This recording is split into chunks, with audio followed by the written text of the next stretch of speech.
अस्सलाम वालेकुम दोस्तों, आज की वीडियो बहुत ज़्यादा ख़ास होने वाली है क्योंकि आज की इस वीडियो में मैं आपको दिखाने वाला हूँ अपने YouTube की पहली इनकम, जिसके लिए एक यूट्यूबर दिन रात मेहनत करता है, दिन रात एक कर देता है इस काम के लिए।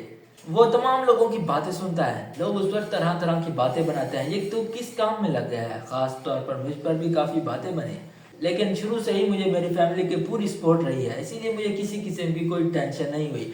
मैंने लोगों की बातों पर एक बार भी गौर नहीं किया, वो सिर्फ और सिर्फ इसलिए क्योंकि मेरे साथ मेरी फैमिली की सपोर्ट थी, और इसी फैमिली की सपोर्ट की वजह से आज मैं यहाँ तक पहुँचा हूँ। पहले तो अल्लाह ताला का लाख लाख शुक्र है कि उसने मुझे इस काबिल समझा कि मुझे इतनी बड़ी कामयाबी से नवाजा, और फिर मेरे माँ बाप की दुआएं हैं जिनकी वजह से आज मैं इस कामयाबी तक पहुँच पाया हूँ, और फिर आप लोगों की मोहब्बत है, आप लोगों का प्यार है जिन्होंने मुझे इतनी सपोर्ट की, जिसकी वजह से आज मुझे ये दिन देखना नसीब हुआ। अभी आप लोगों के जहन में ये सवाल पैदा हो रहा होगा, अभी आपके जहन में ये सवाल ज़रूर पैदा हो रहा होगा कि आपकी कितनी पेमेंट आई है, किस तरह ही है, आपने अपना चैनल मोनेटाइज किस तरह किया। इन सारे सवालों के जवाब मैं अभी आपको देता हूँ, लेकिन उससे पहले आप सुनते रहें मुझे कितनी तकलीफ़ों का सामना करना पड़ा ये हासिल करने के लिए। ये हासिल करना कोई छोटी बात नहीं, ना ही कोई आसान बात है। इसके लिए दिन रात एक करना पड़ता है, बहुत ज़्यादा मेहनत करनी पड़ती है, फिर जाके ये चीज़ हासिल होती है। ये देखने में तो चंद पैसे हैं, लेकिन किसी की सालों की मेहनत हो सकती है ये। जी हाँ, ये मेरा सफ़र शुरू होता है आज से 3 साल पहले का, जब मैंने ये YouTube चैनल बनाया। उस वक्त मैं नया नया था YouTube पर, पहले एक दो चैनल थे लेकिन वो सिर्फ और सिर्फ कॉपी पेस्ट वाले थे, लेकिन उनमें मुझे इतनी खास समझ नहीं थी कैसे YouTube चैनल चलाना है। उस वक्त मुझे ये भी नहीं मालूम था कि कॉपीराइट कंटेंट मोनेटाइज नहीं होता, इसीलिए मैं किसी वीडियो उठाता और अपलोड करता था। मुझे मालूम है अभी भी कई लोग ये काम करते होंगे क्योंकि उन्हें नहीं मालूम कि कॉपीराइट कंटेंट मोनेटाइज नहीं होता। और फिर जब मुझे मालूम हुआ कि मैं कॉपीराइट कंटेंट मोनेटाइज नहीं है, तो उस वक्त मैंने ये चैनल बनाया। पहले मैं इस पर पाकिस्तानी ड्रामास के रिव्यूज देता था, लेकिन फेस कंटेंट में नहीं था, वॉइस ओवर करता था और पिक्चर्स लगाकर वीडियो अपलोड कर देते था। इसी तरह शुरू में ही मुझे कामयाबी मिलना शुरू हो गई थी। पहले ही 400 सब्सक्राइबर एक मंथ में कंप्लीट हो गए थे। पहले एक मंथ तो व्यूज़ आए, फिर ना जाने क्यों व्यूज़ रुक गए। पता नहीं क्या वजह थी, शायद मेरी आवाज़ सही नहीं थी, उस वक्त वॉइस क्वालिटी सही नहीं थी, और मेरी उसमें इतनी गलतियां भी होती थी, इसी वजह से शायद व्यूज़ रुक गए। फिर इसके बाद मैं पूरा साल मेहनत करता रहा, लगातार मैंने पूरा साल मेहनत की, लेकिन कोई रिस्पॉन्स नहीं मिला। फिर उसी मंथ में जब पिछले साल मुझे व्यूज़ आए थे, उसी मंथ में से अगले साल भी व्यूज़ आना शुरू हो गए।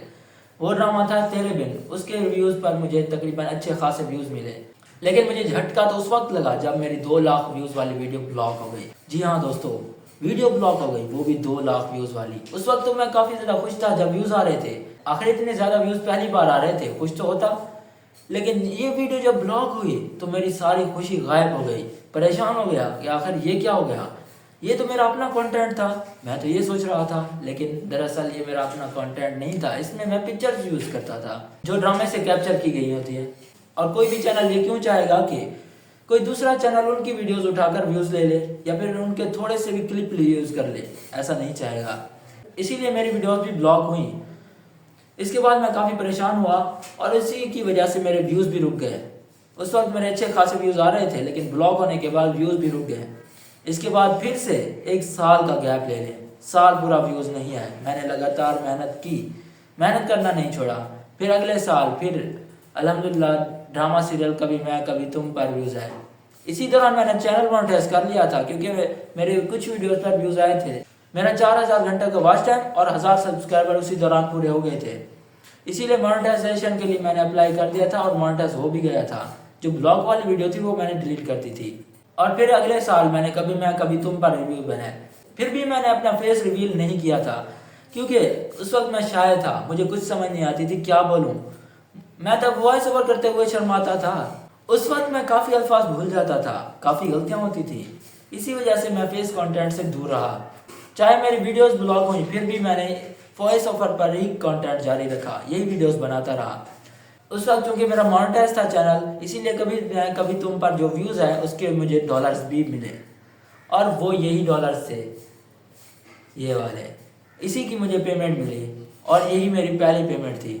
मैं वॉइस ओवर से फेस कंटेंट पर किस तरह आया, इसकी भी एक वजह थी। जब मेरी पहली पेमेंट बनी तो उसके बाद से मेरा चैनल डिमोनेटाइज हो गया। उसकी वजह मुझे बताई गई रीयूज़ कंटेंट। वो रीयूज़ कंटेंट आया था पिक्चर्स पर, जो मैं पिक्चर्स यूज़ करता था वॉइस ओवर पर, उन्हीं की वजह से रीयूज़ आया था।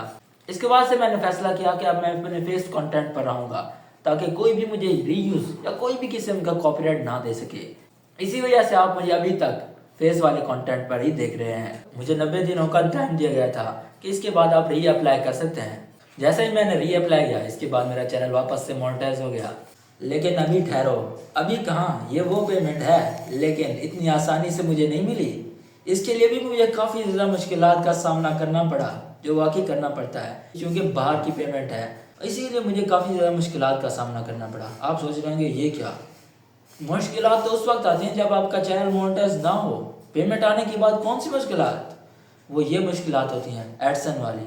वेरिफिकेशन पिन के लिए अप्लाई किया, वो भी आ गई, लेकिन इसके बाद जो मुश्किलात आई वो ये थी जब मैंने बैंक अकाउंट अपना लगाया एडसन के साथ, उस वक्त मेरे एडसन में प्रॉब्लम आ गई। मेरा एडसन टेम्परेरी सस्पेंड हो गया।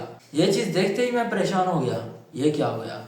मैं हमेशा से तनवीर भाई की वीडियोस देखता आ रहा हूँ, उनका फ़ैन भी हूँ, कह सकते हैं कि उनका स्टूडेंट हूँ। उन्हीं की वीडियो से मैंने काफ़ी कुछ सीखा है। फिर उनकी तरफ गया, उनके चैनल पर वो वाली वीडियो देखी एडसन टेम्परेरी सस्पेंड वाली। जब उनकी ये वीडियो देखी तो मुझे मालूम हुआ कि इसका ये वाला सोल्यूशन है। मैंने फॉर्म फिल किया, लेकिन शायद उसमें मुझसे कोई गलती हो गई थी। मुझे फॉर्म फिल करना था उसके नाम पर जिसके नाम पर बैंक अकाउंट था, लेकिन मैंने नाम वो यूज़ किया जिसके नाम पर एडसन था। इसी वजह से मेरे एडसन का मसला सॉल्व नहीं हुआ। जब मुझसे ये मसला सॉल्व नहीं हुआ, 10-15 दिन गुजरने के बावजूद मैं काफ़ी ज़्यादा परेशान था। मसला सॉल्व नहीं हो रहा था, परेशान होना भी है, पहली पेमेंट है, इसके लिए मैं काफ़ी ज़्यादा खुश था। और अब पेमेंट ना मिले तो इंसान को परेशानी तो होती है। उस वक्त मुझे समझ आई कि मुझे तनवीर भाई से ये मसला सॉल्व करवाना चाहिए, क्योंकि वो पहले भी कई लोगों के मसले सॉल्व कर चुके हैं, तो वो मुझे कर देंगे। और मुझे उन पर काफ़ी ज़्यादा भरोसा भी था। उनकी मैंने वो वाली वीडियो देखी जिस पर उन्होंने अपना नंबर दिया था, उनका नंबर वहाँ से निकाला, इनसे कॉन्टैक्ट किया तो सामने से हाफिज़ भाई बात करते हैं, उनसे टाइम लिया, तनवीर भाई से बात हुई, उन्हें अपना मसला बताया, उन्होंने हमारा मसला हल भी कर दिया कुछ ही दिनों में। उनका मैं बेहद शुक्रिया अदा करता हूँ, उन्होंने हमारी मदद की। मसले जाते बहुत से होते हैं और मेरे साथ भी बहुत ज़्यादा हुए, लेकिन आपका टाइम ज़्यादा मैं वेस्ट नहीं करता। ओवरऑल मुझे तकरीबन 3 से 4 माह लगे सिर्फ और सिर्फ बैंक के चक्कर लगाते हुए।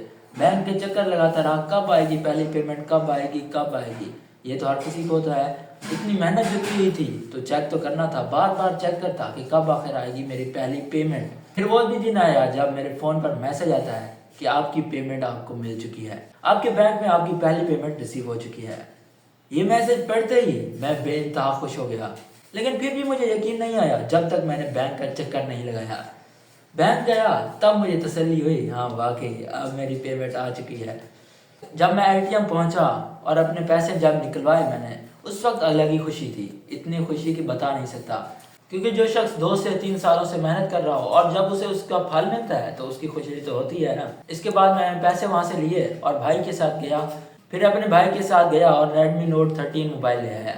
ये मेरी ख्वाहिश थी जब भी मेरी पहली पेमेंट आएगी सबसे पहले मैं अपना मोबाइल लूँगा, जिससे मैं आपके साथ अच्छी वीडियो शेयर कर सकूँ। क्योंकि जो पिछला मेरा मोबाइल था उसका कैमरा इतना अच्छा नहीं था और ये उससे काफ़ी ज़्यादा बेहतर है। अभी जिस पर आप ये वीडियो देख रहे हैं वो रेडमी नोट 13 ही है, जो कि मेरा नया फ़ोन है और यूट्यूब की पहली इनकम से लिया है मैंने। तो बिना टाइम ज़ाया किए आपको अपनी पेमेंट दिखाता हूँ कितनी आई है।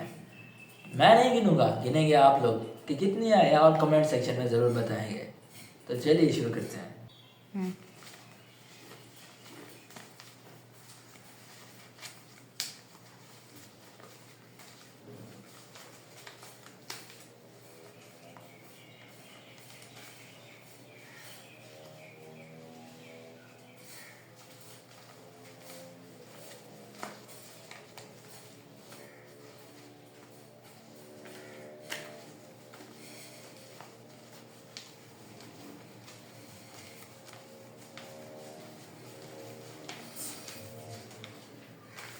तो ये थी मेरी पेमेंट। उम्मीद है कि आपने गिन ली होगी और कमेंट सेक्शन में ज़रूर बताइएगा ये कितनी है। और रेडमी नोट 13 की प्राइस आप खुद ही जाकर देख लें और इन दोनों को मिलाकर बताएं कि मेरी पेमेंट कितनी आई है। और ये दिन आप भी देख सकते हैं, आप इसी तरह मेहनत करें, आप भी अपनी पहली पेमेंट ले सकते हैं, वो भी दिन रात की मेहनत से। जो शख्स मेहनत नहीं करेगा तो कहाँ से ये दिन देखना नसीब होगा। दिन रात मेहनत करें और क्वालिटी कंटेंट बनाएं, फिर ही आपको ये पेमेंट नसीब हो सकती है। उम्मीद है कि वीडियो पसंद आएगी। अगर वीडियो पसंद है तो इसे लाइक करें और हमारे चैनल को सब्सक्राइब करें। शुक्रिया। अल्लाह हाफ़िज़।